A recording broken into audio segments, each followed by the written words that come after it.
yeah, that happened.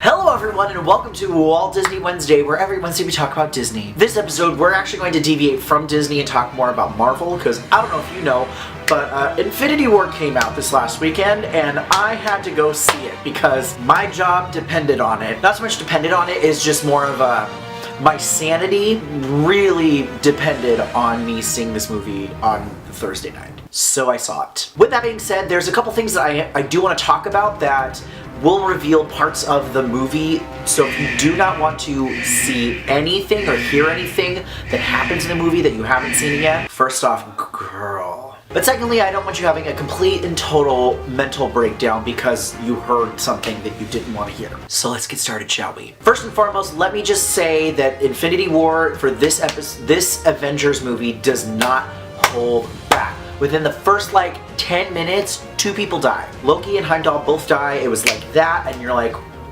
what? It's the weirdest thing you will ever encounter, because it's like, okay, here we go, let's do this, and then just, there you go. What I do love about the movie is I think Thanos had a decent arc, but at the same time I felt like it could have been dived in a little bit more, which I think, because there are 2 parts, that it makes sense if they dive in deeper in the second part. That way it gives us more of a reason to go see it. So one thing I was actually kind of nervous about was how the flow of the movie was going to work, because there are so many high-profile, top-billing characters that I didn't know if the Russos were going to make it actually work, and surprisingly there was only minor points where I was sitting there going like, what is going on? But it worked out really well. Also, I'm going to point out that the fights between Thanos and the Avengers are so good. It is so good. You have no idea how amazing it is.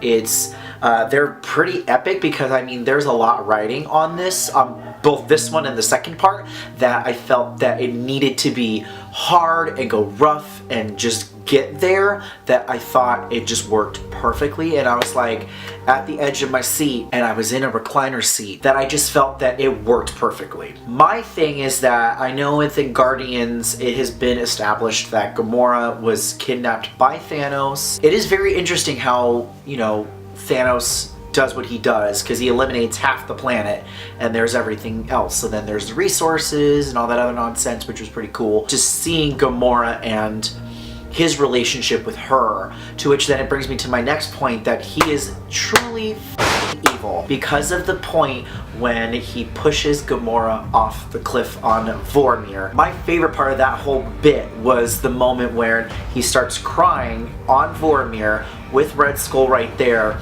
and she's like, oh, you're finally getting it, and he goes, oh no, those tears aren't for him, they're for you. He goes, because you about to die, son. So again, overall, personally, I loved the movie. I thought it was an epic, good first part to start off on. It's pretty rough because it scared the shit out of me when everyone started fading away, and it's scary. I have a couple predictions. But I feel like with everyone disappearing, it's not a permanent thing, obviously, because there's a second part, but I think the movies are going to go even darker. Everyone is coming back, including both Loki and Heimdall, even though they were killed in the first 10 minutes of the movie. But if you remember what happens when he acquires the Soul Stone, that to have the Soul Stone you have to sacrifice a soul. And I think if everything that is supposed to happen is coming true, I am going to predict that one of 3 of the main stars might die.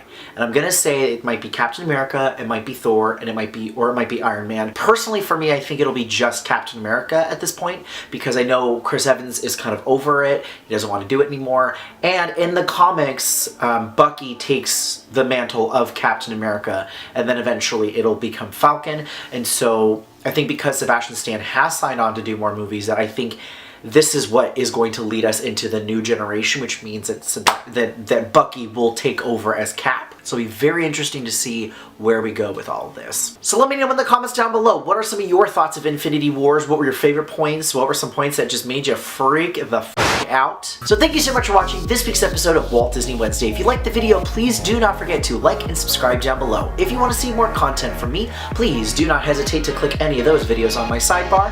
And if you look in the description down below, you'll find links to all of my social media. Thank you so much for watching, and as always, my name is Forrest, and remember, Pink Cake.